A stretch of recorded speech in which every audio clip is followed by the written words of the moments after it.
Mari kita lembutkan jiwa kita, membentuk karakter tunduk, lembut, penyayang, tidak kejam. Ayo latihan tawaduk pelan-pelan.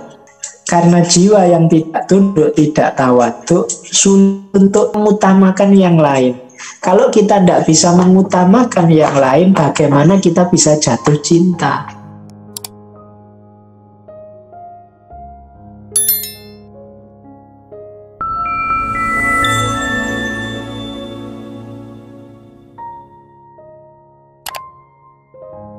Assalamualaikum warahmatullahi wabarakatuh. Bismillahirrahmanirrahim. Sekarang kita lihat ya beberapa pandangan tentang mahabbah dari para sufi. Ini di kitab Raudhatul Muhibbin banyak dijelaskan oleh Syekh Ibnu Qayyim. Misalnya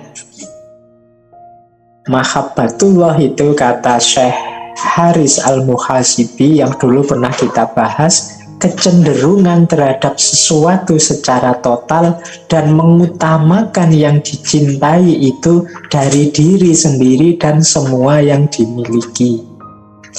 Jadi definisinya mahabbah menurut Syekh Haris Al-Muhasibi itu cirinya dua. Cinta itu kalau sudah cenderung pada sesuatu secara total dan mengutamakan, itu berarti cinta sudah. Kalau kata Asyibli, mengosongkan isi hati selain dari kekasih. Pokoknya hati kita itu penuh oleh yang kita cintai saja. Semua hal lain mungkin sisa-sisanya, tapi itu pun sedikit. Isinya penuh tentang yang kita cintai saja. Itu berarti sudah cinta. Kata Syekh Al-Balagh, Muhammad bin Fadl Al-Balagh, cinta itu ketika semua kesukaan tanggal. Tanggal itu berarti rontok selain cinta kita pada kekasih. Itulah cinta. Ada lagi Syekh Abu Yazid Bustami. Syekh Abu Yazid Bustami bilang, cinta itu pemberian kita sebesar apapun pada yang kita cintai, kita anggap kecil. Tapi pemberian dia pada kita sekecil apapun, kita anggap besar. Nah, itu Syekh Haris Al-Muhasibi. Syekh Abu Yazid Bustami. Kata Syekh Abu Yazid Bustami, loh, kalau kita memberi banyak pada orang yang kita cintai, itu rasanya kita masih ingin terus memberi banyak lagi, masih kurang. Tapi pemberian dia sedikit saja itu rasanya besar sekali, luar biasa. Mungkin ulang tahun kita hanya dibeliin pulpen saja. Pulpen ini rasanya sudah ngalah-ngalahi kalau kita dibeliin motor atau mobil, karena dari dia. Jangan sampai ada yang ngotak-atik pulpen ini, karena ini hadiah dulu dari yang saya cintai. Nah, ini cinta begitu.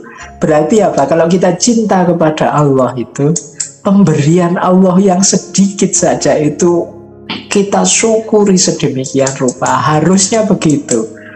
Meskipun kadang-kadang kita itu justru diberi sebanyak apapun oleh Allah, kita lupa bersyukur. Sebaliknya, kita melakukan sedikit saja minta imbalan banyak sekali pada Allah. Padahal harusnya orang mencintai itu memberi banyak, rasanya sedikit, jadi malu kalau mau minta imbalan. Nah, ini definisi dari Syekh Abu Yazid Bustami. Ada lagi dari Sufi Syekh Sahal Al-Tustari. Kata Syekh Sahal, cinta mahabbah itu setia dan menghindar dari perselisihan. Kok ada orang bisa tidak setia ya Pak? Berarti belum cinta. Karena kalau orang cinta itu tidak perlu disuruh, tidak perlu dipaksa. Dia pasti setia. Ada lagi pendapat dari Syekh Junaid Al-Baghdadi. Kata beliau, cinta itu masuknya karakter yang dicintai dalam diri orang yang mencintai. Nah, ini menarik. Ini definisi yang menurut saya paling unik. kata Syekh Junaid itu, orang yang cinta sesuatu itu biasanya tambah lama tambah mirip dengan yang dicintai. Mungkin gaya ngomongnya, mungkin selera makannya, mungkin, coba saja kalian diteliti ya nanti. Orang yang cinta pada sesuatu itu dia tambah mirip dengan yang dicintai. Yo kayak kalian suka sepak bola, kemudian suka aktor Korea siapa, atau suka apa, itu kan entah bagian mana hidupmu, kalian mencoba mirip seperti idolamu. Yo, cinta juga begitu. Kalau kita cinta pada Allah, kita akan berusaha sesuai dengan keinginannya Allah, atau kalau bahasanya tasawuf itu takholak bi akhlakillah, berakhlak sesuai akhlak Allah. Allah penyayang, aku juga ingin jadi orang yang menyayangi, orang yang penyayang. Allah itu maha pemaaf, aku juga ingin seperti Allah, jadi orang yang pemaaf. Allah itu bijaksana, aku juga ingin dan seperti Allah yang bijaksana. Nah, ini rahasia dari definisinya Syekh Junaid Baghdadi. Jadi cinta itu masuknya karakter yang dicintai dalam diri orang yang mencintai. Kemudian Syekh Ibnu Athaillah As-Sakandari yang kita bahas minggu kemarin, satu kalimat dari beliau, cinta itu menganggap diri sendiri rendah dan menganggap yang dicintai itu tinggi. Orang yang jatuh cinta itu bahkan bisa kehilangan egonya. Aku ndak penting, diriku ndak utama, yang utama adalah yang aku cintai. Dan ada Abu Ya'qub As-Susi, kata Abu Ya'qub As-Susi, cinta itu melupakan keuntungan dan kebutuhannya sendiri demi yang dicintai. Karena yang dipikirannya adalah keuntungan dan kebutuhan orang yang dicintai, bukan keuntungan dan kebutuhannya sendiri. Jadi ini kalau teman-teman membaca kitabnya Syekh Ibnu Qayyim itu, beliau menjelajahi pandangan-pandangan para tokoh, termasuk para tokoh sufi tentang apa itu cinta. Yo, sebagian saya bawa malam hari ini, tapi yang lain masih banyak. Silahkan nanti teman-teman menjelajahi sendiri, karena ada waktu kita terbatas, nggak bisa ngomong sampai detail. Baik, sekarang kita bahas hal-hal yang mempermudah isar. Isar itu pengutamaan kepada yang dicintai. Kalau ini sudah tips ya, kita bagaimana kita men-create diri kita agar mendukung cinta kita. Ya tentu saja cinta kepada Allah. Yang pertama apa? Mari kita lembutkan jiwa kita. Mari membentuk karakter tunduk, lembut, penyayang, tidak kejam, tidak bengis. Ayo latihan. Jadi watak kita, karakter kita itu bukan harga mati. Jadi jangan menyerah, Pak, saya memang orangnya kasar begini, Pak, tidak bisa lembut. Ayo latihan, bisa kok, bisa dibentuk. Saya memang orangnya ya agak sombong-sombong gini lah, Pak, agak. Ya enggak, ya latihan lah. Latihan tawadhu, pelan-pelan. Jadi dalam rangka apa? Melembutkan jiwa. Karena jiwa yang tidak tunduk, tidak tawadhu, sulit untuk isar. Isar itu mengutamakan yang lain. Kalau kita tidak bisa mengutamakan yang lain, bagaimana kita bisa jatuh cinta? Bagaimana kita bisa mencintai dengan benar? Karena orang mencintai itu pasti isar, mengutamakan yang dicintai. Jadi orang yang egois, orang yang tidak sabaran, orang yang kasar, tidak penyayang, orang yang kejam, sulit mencintai. Karena untuk bisa mencintai diperlukan sifat-sifat lawannya semua tadi. Maka marilah kalau begitu kita latihan melembutkan jiwa kita. Entah dengan cara apa, mungkin teman-teman punya strategi sendiri-sendiri untuk melembutkan jiwa. Yang kedua, iman dan yakin. Ya, ini kalimatnya memang iman dan yakin. Maksudnya apa? Mari kita latih jiwa kita untuk bisa percaya. Jadi kepercayaan, dasarnya orang mencintai itu ya antara lain percaya. Tidak mungkin orang mengutamakan orang lain. Kalau sedang cinta ya mengutamakan yang dicintai, kalau tidak didasari percaya. Jadi saling mencintai itu kan dasarnya saling percaya. Bahwa engkau tulus padaku, aku juga tulus padamu. Aku ingin memberikan yang terbaik padamu, dan aku yakin engkau pun akan memberikan yang terbaik untukku. Maka aku mantap dalam mencintai, mengutamakan. Yo, kalau objek cintanya Allah, tentu saja ya mari yakin sepenuhnya kepada Allah. Iman sepenuhnya kepada Allah. Kita itu kan ya memang kalau ditanya beriman yakin ya, tapi perilaku kita sering mencerminkan orang yang lupa atau tidak terlalu yakin kepada Allah. Buktinya apa? Kita sering misalnya hidup dalam ketakutan yang tidak perlu. Khawatir ini, khawatir itu. Itu kan seolah-olah tidak ada Allah saja. Kita sering stres, kita sering depresi, kita sering mengeluh, kita tidak mudah bersyukur. Kita ini kan gaya hidup yang melupakan Allah, seolah-olah tidak ada Allah. Apalagi yang akademisi ya, akademisi kayak kita, kayak saya ini kan sering melakukan kalkulasi-kalkulasi rasional. Hasilnya sering pesimis. Aduh, nonton Indonesia ini kapan maju nih, misalnya kapan, kita sering mengeluh terus, ada rusak ini tinggal lagi. Kita kan selalu begitu, seolah-olah tidak ada Allah. Kita lupa bahwa lah kita kan beriman pada Allah yang maha segalanya, maha kuasa. Ayo latihan ya kita, baik dalam pikiran, dalam perilaku, yang menunjukkan orang yang bertuhan dan punya Tuhan. Ya tentu saja kan Tuhan itu kan selalu maha kuasa, maha tahu, dan lain sebagainya. Baik dalam kata, perbuatan, perilaku kita. Karena mungkin di satu kesempatan pernah saya sampaikan, kita itu sering tidak sadar hadirnya Allah di setiap detik hidup kita. Allah itu sering hilang. Terus ada yang protes, mana bisa Pak Allah itu hilang? Iya, kita sendiri yang menghilangkannya. Kita sendiri yang tidak peduli kehadirannya. Jadi kita, hijabnya Allah itu ternyata ya diri kita sendiri.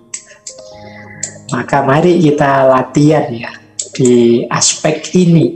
Yakinlah, mau kadang-kadang kita berdoa saja ya tidak yakin 100%. Jadi sakit pun kita berdoa, ya Allah semoga aku segera sembuh. Tapi ya kita ngitung sendiri. Tapi ya kalau flu gini, batuk gini ya paling tidak semingguan lah. Apa ya bisa besok sembuh. Ya kita sendiri begitu. Ya seminggu beneran. Wong ya kalkulasi kita yang lebih main daripada doa kita. Jadi ya Allah sembuhkanlah aku ajilan segera. Tapi ya pikiran kita tidak begitu. Kita mengkalkulasi sendiri. Wah kalau sariawan gini ya paling semingguan lah, tidak bisa langsung sembuh. Ya sudah, kita yakinnya begitu ya begitu. Itu yang membuat ucapan kita, doa kita tidak ampuh. Wong yakinnya juga kecil. Bandingkan dengan para ulama, para aulia, itu kan mereka keyakinannya sangat mantap, sangat dalam kepada Allah. Nah yang ketiga, penting untuk isar, jiwa yang bisa mengutamakan yang dicintai, mengutamakan orang lain adalah kesabaran. Sama seperti dua sifat sebelumnya, kesabaran ini bisa kita latih. Ayo latihan sabar. Jadi latihan sabar itu latihan menanggung hal yang tidak enak, atau latihan menanggung istiqomah menjalankan kebaikan. Itu sama-sama butuh kesabaran.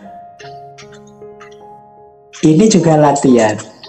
Ya memang tidak ada. Kalau ada orang ngomong, Pak, kesabaran kan ada batasnya. Ya tidak ada. Kalau sabar itu ya kalau sudah ketemu batasnya berarti sudah tidak sabar. Yang namanya sabar itu ya sabar. Tapi kan kita harus berjuang ya. Kalau memang waktunya berjuang ya berjuang saja, tidak masalah. Bukan berarti sabar itu kalau ada salah terus diam saja, tidak begitu. Jadi sabar itu kita ikhtiar semampunya, hasilnya apapun kita terima, sepahit apapun ya kita siap menanggung. Kan gitu namanya sabar. Sabar jangan diartikan males ya. Pak, saya milih rebahan saja Pak hari ini, wong yo situasinya kayak gini, mau apa lagi sih Pak? Saya sabar, saya enggak. Itu namanya bukan sabar, itu namanya males. Bedakan sabar dengan males. Jadi hari ini sering orang identifikasi antara kesabaran dan kemalasan. Saya tak di rumah saja Pak, kalau memang rezeki saya ya mesti datang. Itu namanya males. Sabar itu saya sudah usaha Pak, hasilnya segini ya tidak apa-apa, saya terima. Saya menguatkan diri untuk menerima apapun yang terjadi. Ini namanya sabar. Nah, jadi salah satu karakternya mahabbah yang utama itu isar. Isar itu bisa hidup kalau kita pakai jiwa kita punya 3 karakter ini. Yang pertama tawadu, mampu merendahkan diri, rendah hati. Yang kedua keimanan, kepercayaan. Dan yang ketiga kesabaran. Karakter isar ini penting untuk hidup kita hari ini, biar orang tidak egois. Jadi mengutamakan orang lain, mengutamakan yang kita cintai. Nah, baik, masih ada sekitar 15 menit. Nah, ini beberapa tips dari Syekh Ibnu Qayyim al-Jauziyah. Strategi menumbuhkan rasa cinta. Sering saya ditanya, Pak, cinta itu kan passion, Pak, rasa.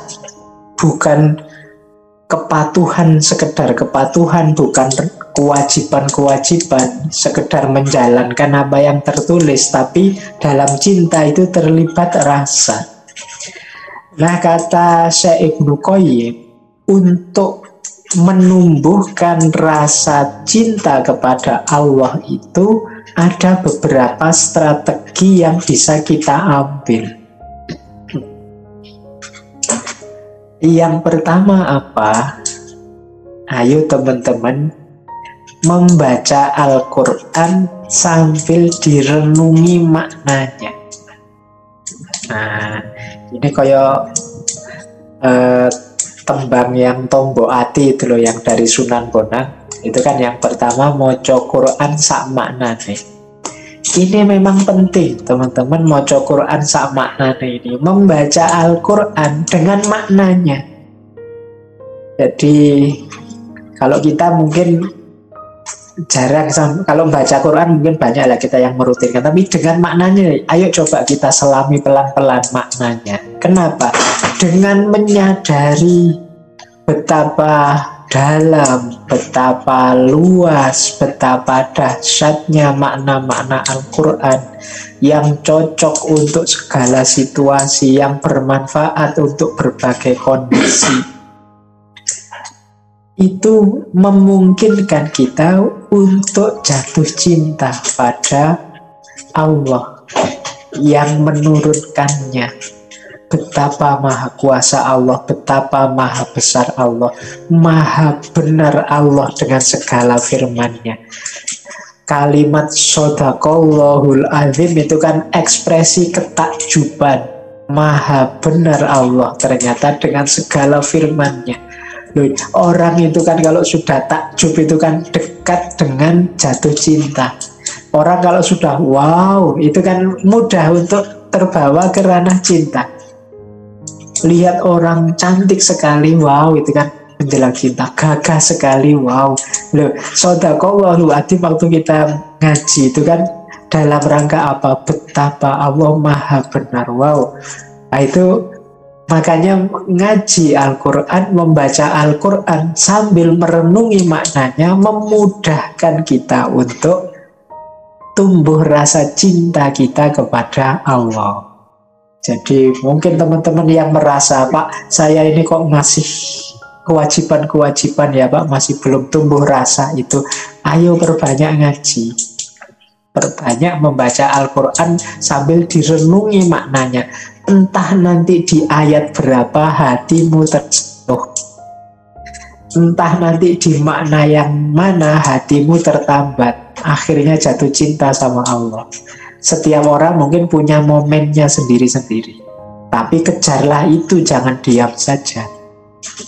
Jangan menunggu, kan cinta itu anugerah Pak, menunggu dikasih Allah saja. Iya, tapi kita kan berusaha sehingga Allah ridho dan menganugerahkan cinta itu dalam diri kita.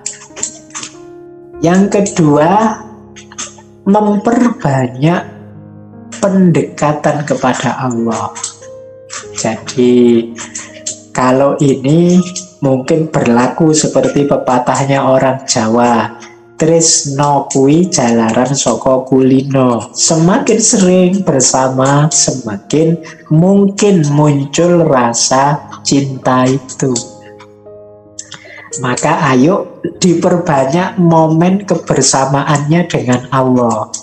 Selain yang wajib-wajib, boleh ditambah yang sunnah-sunnah. Jadi meskipun sedang nonton TV, mulutnya boleh sambil baca-baca zikir, atau nyari momen sendiri berdua dengan Allah. Sedang apapun sambil disadari hadirnya Allah. Diperbanyak momen-momen kesadaran dekat dengan Allah. Insya Allah lama-lama hadirnya Allah jadi niscaya, muncul rasa itu dalam diri kita. Nah, ini tips yang kedua. Tips yang ketiga, ayo latihan perang-perangan, kecil-kecilan, pelan-pelan, tapi sering. Perang-perangan itu bukan perang melawan siapa-siapa, perang melawan diri kita, ego kita. Jadi misalnya ya, latihan kecil-kecilan itu. Setelah ngaji filsafat ini, saya lebih milih nonton TV apa sholat sebentar, apa ngaji sebentar, apa apa. Nah, terus kita milih. Saya pilih ngaji sebentar. Nah, itu menang sekarang, kita menang. Nah, ini loh yang disebut latihan pelan-pelan. Perang kecil-kecilan menaklukkan diri kita. Habis sholat subuh, ngaji apa tidur. Nah, terus ngajilah. Nah, itu namanya menang kita perangnya, gitu loh. Ayo kita persering momen seperti ini.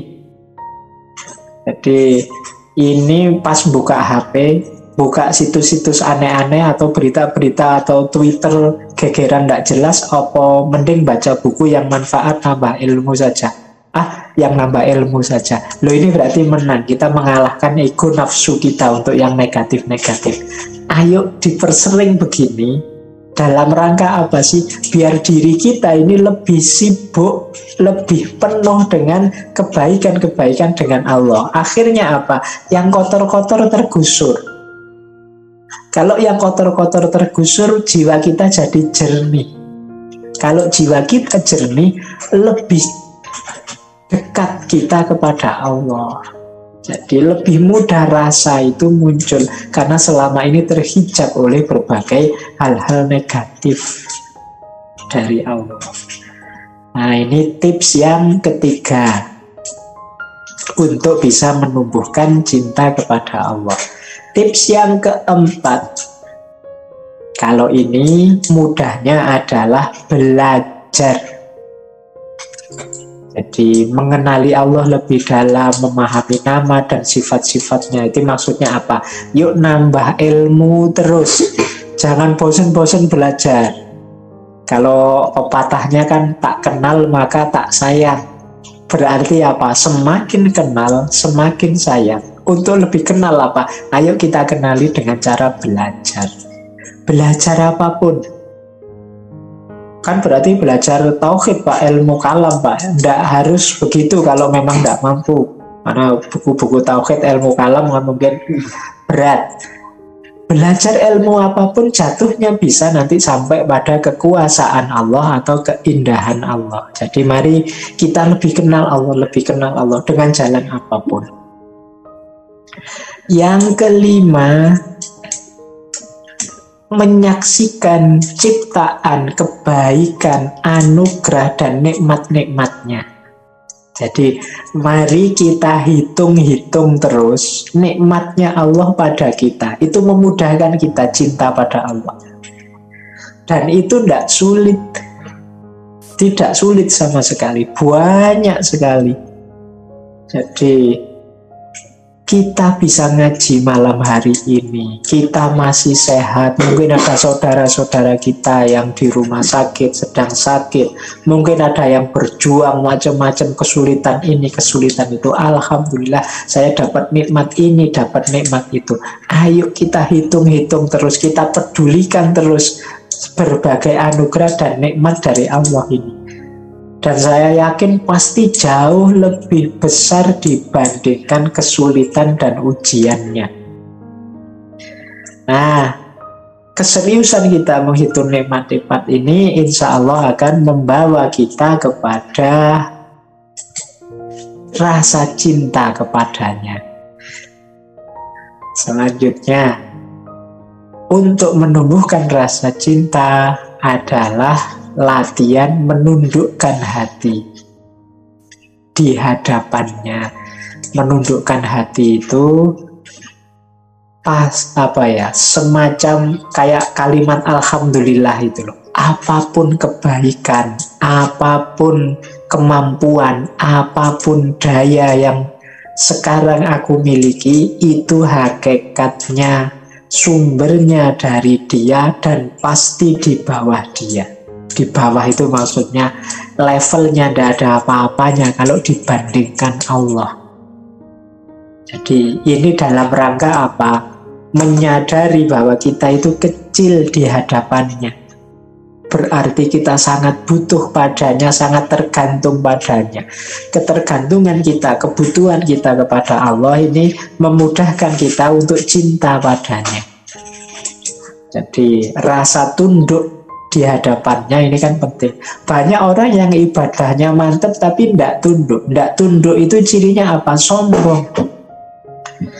Merasa bisa, merasa besar, merasa aku yang lebih, merasa selama masih ada akunya, berarti ada aspek ilahiyah yang tersingkir.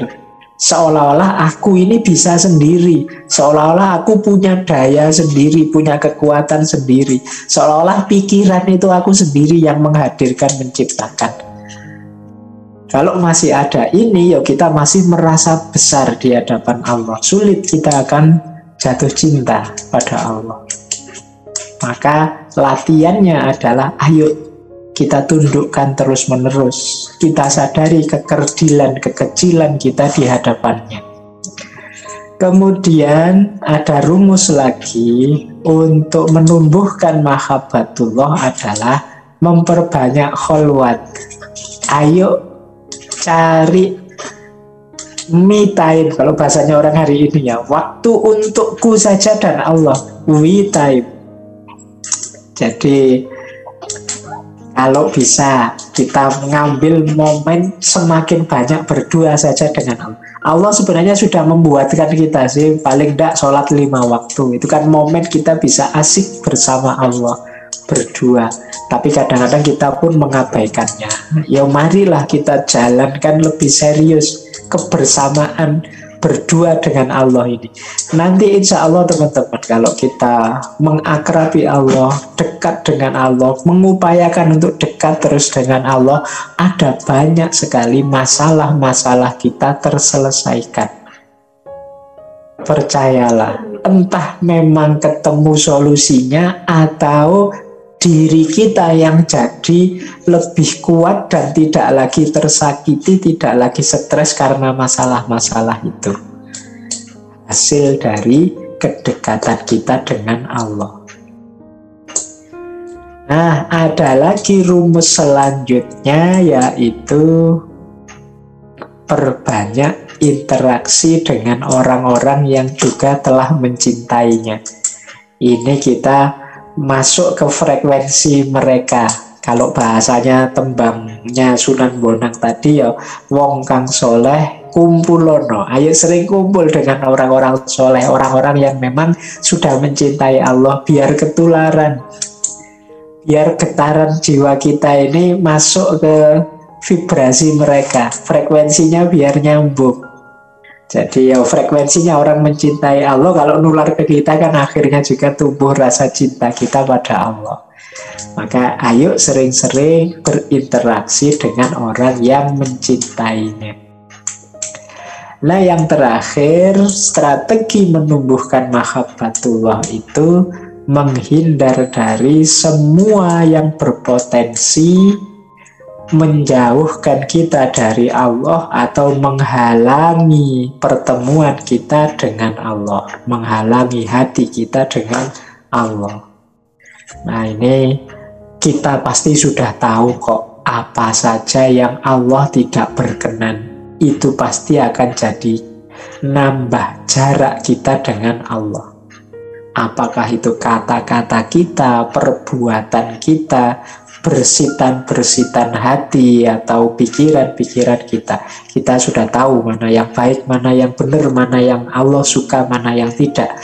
Maka ayo kita berusaha menghindari semua yang tadi bisa menjauhkan kita dari Allah. Ayo bareng-bareng kita latihan untuk semakin dekat, semakin akrab, sehingga muncul rasa cinta itu kepada Allah. Percayalah, kalau rasa cinta itu sudah lahir, tidak ada lagi yang berat, tidak ada lagi yang sulit, tidak ada lagi kegelisahan selain hanya tentang Dia, selain hanya untuk Dia dan karena Dia. Di luar itu tidak penting lagi, maka hidup jadi ringan.